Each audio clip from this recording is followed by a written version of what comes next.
Hi guys, my name is Justin and today we're looking at a new video on my Pedaltrain Junior build for May 2018. The thing about my pedalboard is I'm always changing stuff in and out. So even though I might post on a Instagram post saying that this is my final build, we all know the truth. It's never really the final build, is it? So this Pedaltrain build is based on a JPS pedalboard that I got off Jessel from Singapore. He's a fantastic pedalboard builder, and I really love that kind of custom feel of the of that Tolex pedalboard. So you'll see on later on how this board is assembled.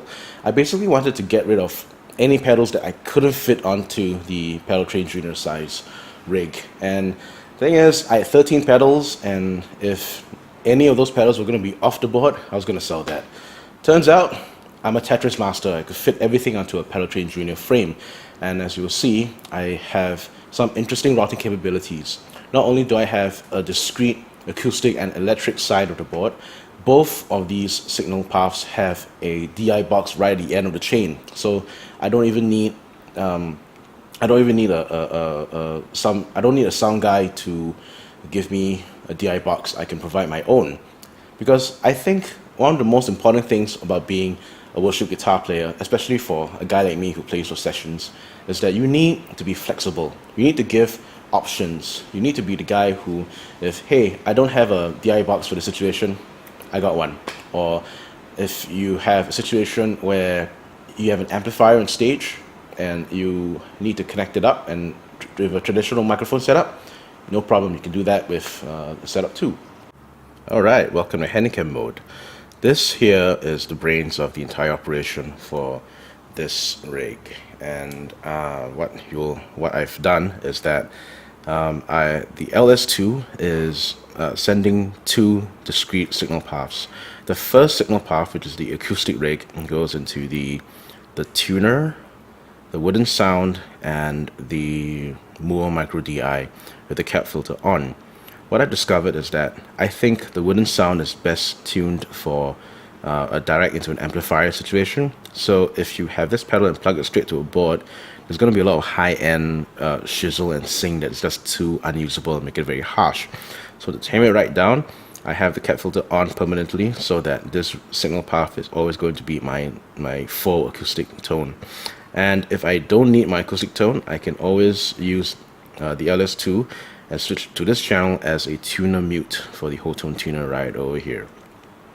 My electric signal path is that's where the real fun is, and the first goes to the whole tone, couple of whole tone pedals. So the first is the Soul Press, which is a wah volume, which goes into the my compressor here, which is it's a very nice compressor. I don't know what it's modeled after, but it's pretty clean and it's pretty quiet.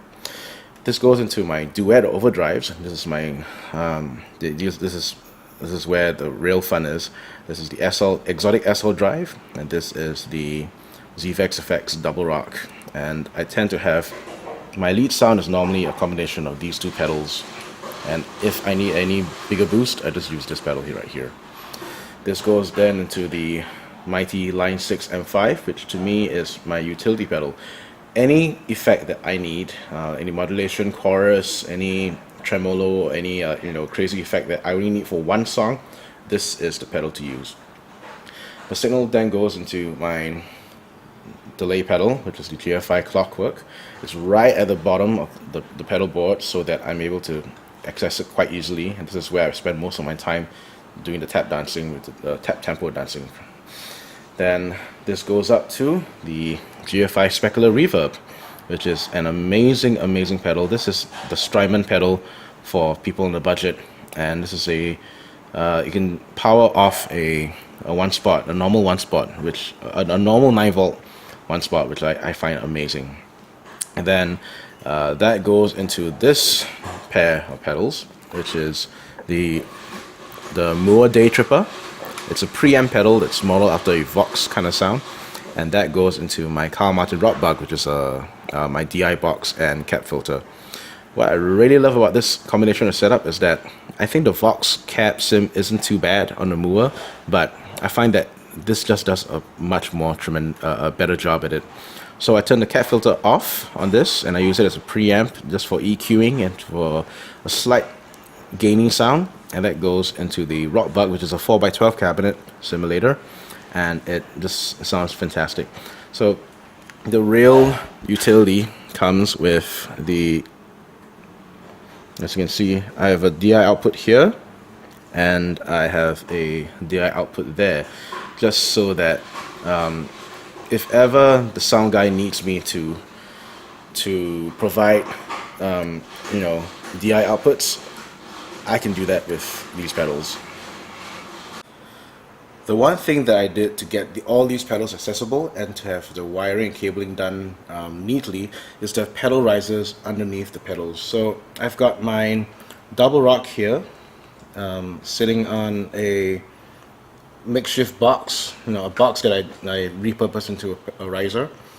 And this layer of pedals here, the reverb and my tuner, they're sitting on, I'm not sure you can see this, but they're sitting on a pair of strips, actually 2 strips of leather.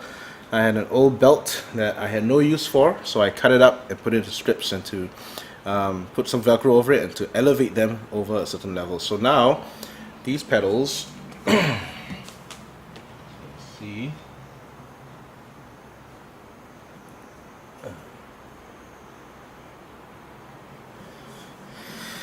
excuse the shaky cam, but this is how I elevate my pedals to make them more accessible.